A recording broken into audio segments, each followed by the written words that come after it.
Right, in this segment I want to switch over to a different view.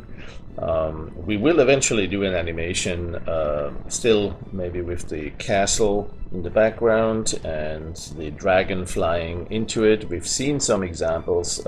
We haven't covered maybe exactly how I did that, but we have seen some of the tools and it's pretty self-explanatory. What I'd like to do is perhaps focus a bit more on a side view for game developers who want to see things running sideways, maybe for a scrolling game or something like that. So what we're looking at is how to do something like this and then actually animate it so that everybody is running crazy here. And it will take similar tools, a couple of other approaches. And eventually we'll also add our dragon. We are currently rendering it here, but on a side view.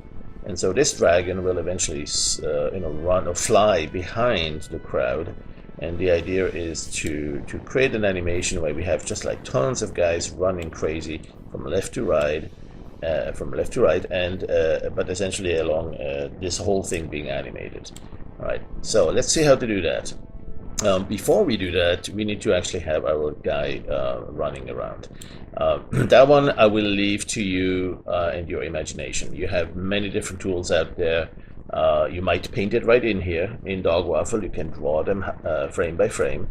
And you know what? We didn't cover that yet, so we will cover that in a separate segment, which is how to create an animation from scratch. You know, frame by frame, painting each image, and then picking it up as an animated brush to paint it like this here as an animated brush across the current frame or across the image sequence just by holding the Alt key down. So that's one approach. The other approach is you use another tool, Carrara, Poser, Lightwave 3D, Cinema, whatever your 3D program is, and you create your animation sequence and then you go load it. So let's go take a look at that. I'm going to go to the brush menu, and under animated brush you notice that you can load AVI, but that will not keep the alpha channel. Whereas if you load the sequence and you have an image sequence with the alpha channel in it for transparency, you are done. You know, it's a little bit faster that way. Now there's currently only two formats supported: Targa, and that's what we call our native format, and the bitmap BMP format. So I'm going to look for Targa because I know I have one out there somewhere. And this dialog is going to let you choose. Let's see, I'm going to go to my D drive. And where's my daily dose? And I have it under Poser. Poser run, actually. There it is. Scroll down there. Okay, I'm going to select this folder in which I have a bunch of TGA files, Targa files. By the way, I would recommend that you name your folder containing the image sequence. I did not do that here, but this would be really useful if you see Poser run as a general topic, but then maybe you have a version with PNG, another one with BMP, bitmap, another one with Targa, TGA.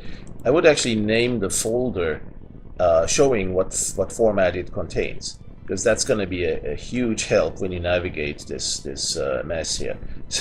So click on the folder. Hopefully it will identify -TGA or something like that, so you know already what to look for.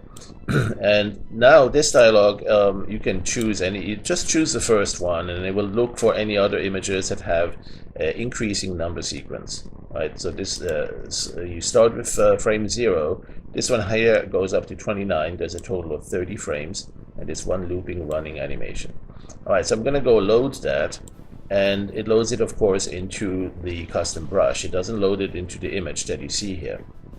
It loads it into the custom brush, or what you call the custom animated brush. And if brush previewing is enabled, as you see here, PRV, then you'll see the brush. If you disable it, you don't. But you can still paint with it, right? And PRV enables it.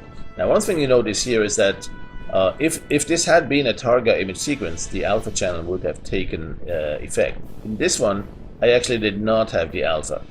And so even though it's a Targa image, this was not a perfect one because I did not have the alpha channel in those frames. And but that's not so bad, because I wanted to also cover how to fix that, or how to add transparency after you've loaded it. So this is basically the focus on this tutorial, is to work with image sequences through the brush, make them transparent as needed, or keying them as we say. And we start by storing this brush, store and manage a copy of it. Right, so here it is. I can delete the other one. This is the goal. We want to get to the point where we can draw this dude without having the background carried with it, right, and erasing the stuff back there. All right, so let's start from this one here, the original without the transparency. And if we actually look at the stored brush, you can see the film strip. Show film strip here shows all of the frames that you have in there. One of the problems you notice is that there is one empty frame here at the end. That's a bug at this time. It's a glitch, right? So one thing you'll want to do is delete this last frame. Now, there's always another one showing here, but that's not really another existing frame. Just trust me, there is one frame here. And in fact, if you try to key to it, right-click the tool here. You'll notice that you can choose it here, because you're currently on, I don't know, the first frame or something like that. But if you were on the last frame, you wouldn't actually see anything. It would be empty. There's a way to get to that. You can cycle through them, or you can under the brush, you can under animator brush, you can say go to first frame on mouse down. So every time you start painting, it goes to the first frame, and then you just paint up to 29 or so frames, and then the next one you're on, or 30 maybe, and the next one you're on is going to be that last empty frame. It's a bit tedious, but it's possible to do that. Or you can say, well, if it's not checked, that's what it's currently doing. Every time you paint, every time you click, it stamps it down. I'm clicking here, I'm not dragging, just clicking. And every time you do that, you get the next frame. Eventually, you'll land on that empty frame. Right, the last one here that I'm not seeing anything in, it's totally empty. So that's a glitch from loading that image sequence. Right now, we seem to have a little bit of a problem loading just those images. We seem to be loading one additional, and there it is. Okay, and then when we click past that one, we're back at the first frame.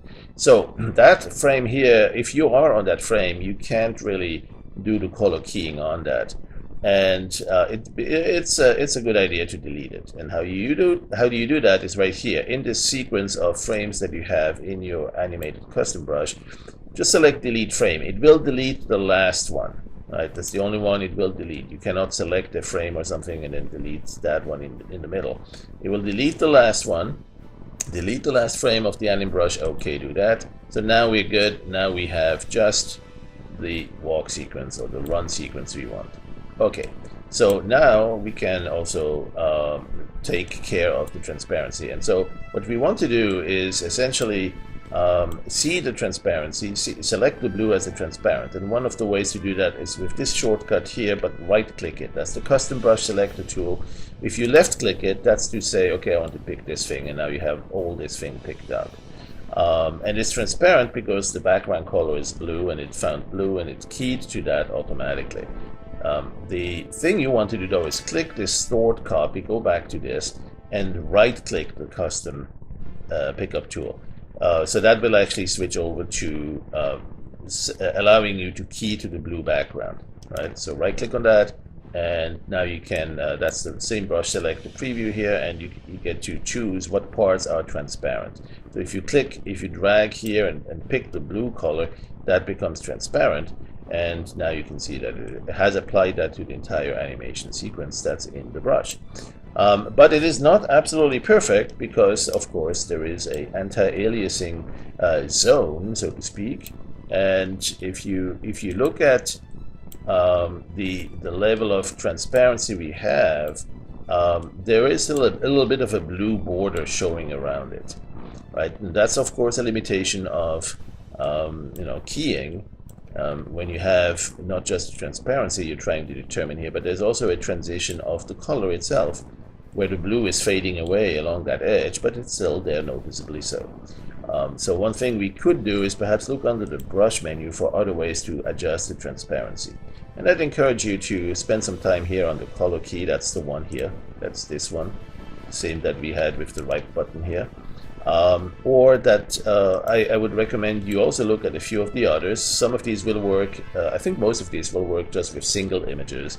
Some of them will work on the animation sequence altogether, the image sequence in your animated brush.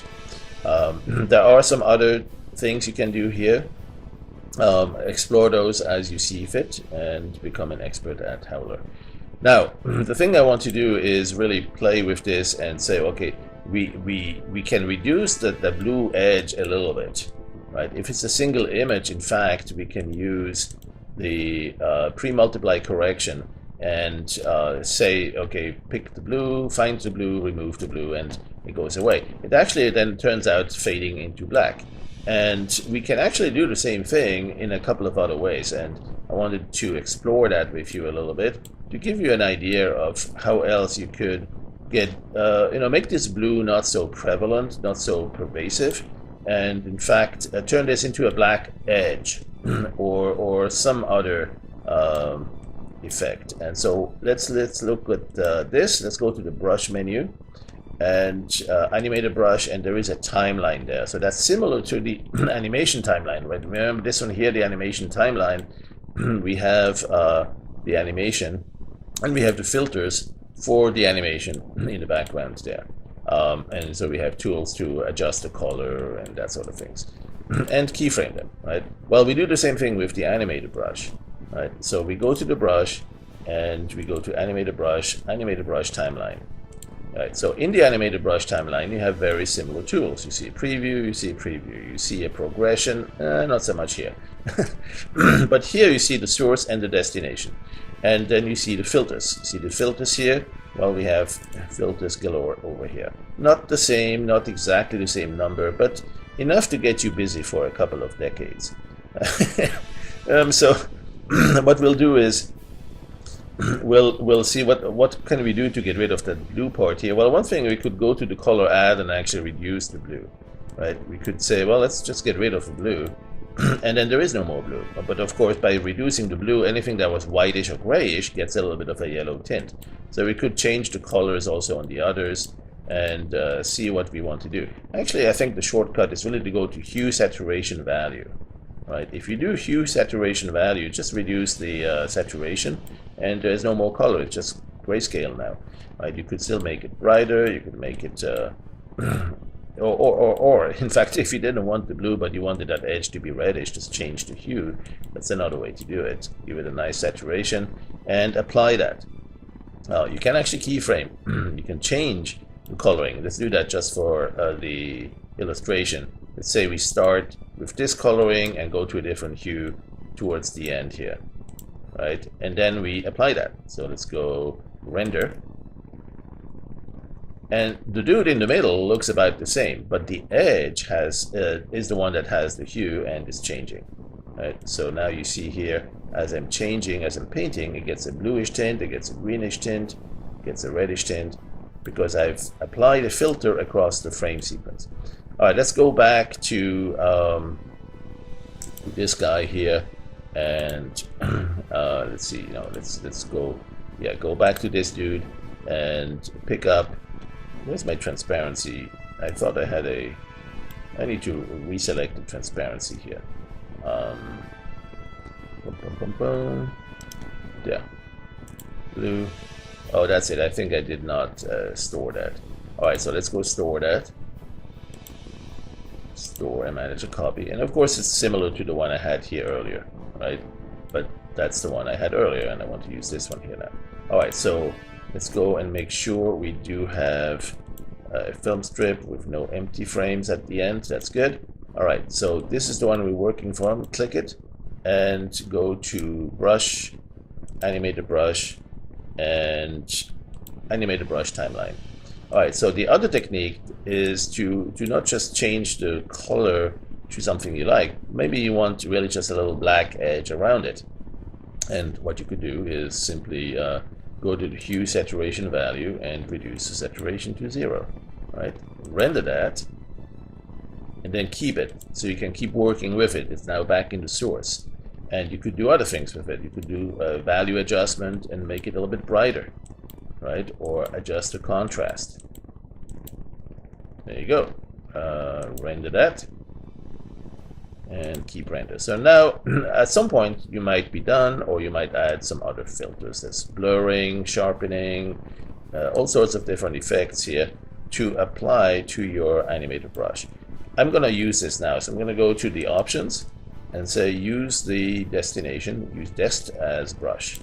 This destination sequence is now my brush, and I'm going to go store that under the brush menu, store.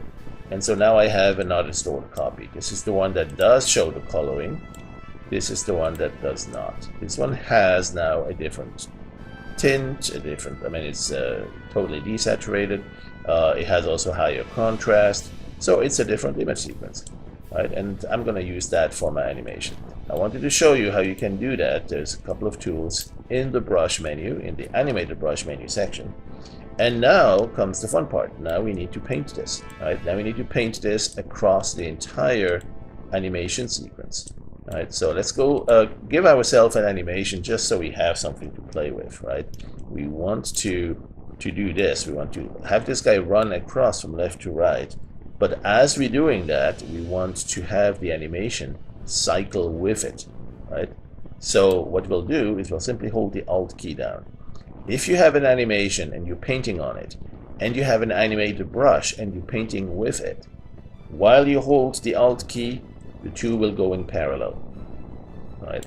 So let's go with, in fact, let's clear the animation, not free it, but just clear it to the background color. And now the animation is perfectly empty, 90 frames exactly, from 0 to 89. And if I start going here from the left and I hold the Alt key down, I'm going to go like this, right? But with the Alt key down. So let me undo this. And now I'm doing the same thing with the Alt key down. Whoop. Okay, so with the Alt key down, you can see here in the film strip, it actually made this dude move across the frame sequence. Not all the way to the end. I did not quite reach the end yet. And so that's the trick with it, is that you can go and do that again and again. Alt key down, and there's another one. Alt key down, and there's another one. And you can have a horde of people running across here in just a few seconds. Now some of these people are closer and some of them are farther away, and they're gonna have to move at different speeds. Alright, so let's go clear this thing again under animation and start making sense in terms of the perspective and the distance and the speed at which they run. Right, so this is our animated dude, and we want him to run slowly if he's far away. He needs to be smaller, so let's go make this a little bit smaller, like this. Okay, and we don't want him to go at the same speed. We want him to go slower. And so what we'll do is we'll undo, and then we have him smaller, but we also we need to make the step distance a little bit smaller, meaning the speed at which it moves from one position to the other before that image gets stamped again. Right, so we need to reduce the steps here, perhaps to 7 or 8, something like that. Okay, and we'll have him go like this. Okay, so let's go undo that and hold the Alt key down, and then drag it from left to right. And then look at that, it actually has room for more than 90 frames of this dude running across the entire animation. So it's actually replicating already as I'm going through it. And so now we have an initial animation where they run fairly slowly. And I can do that a few more times. Maybe give it a slightly different size. And have something like this. All right. And perhaps change the step one more time. Okay, and now here's where you'll probably want to, you wish you may have saved this at one point. So make sure you occasionally go to Store Animation to Disk. This actually stores it to disk, and you'll have a snapshot of this, and you can get back to it pretty quickly. All right, let's keep going. Let's give them one or two more of the small ones that go slowly. And you see now the bigger ones are kind of running past the smaller one. Let's do one that's really tiny. Let's go very small and step like 2 or 3 levels, something like that, right? And go like this. You can barely see him. And you know, there's a lot of them queued up. You gotta wait now until they're all running, all drawn. And there's going to be a whole line of them here. But it'll be exactly what we expect. And now here, as we play this, you can see how they are in the background, but the other guys are running in the foreground a little bit faster. Alright, so now it's time to go bigger again. And let's bring them back to about 80 or 90% of full.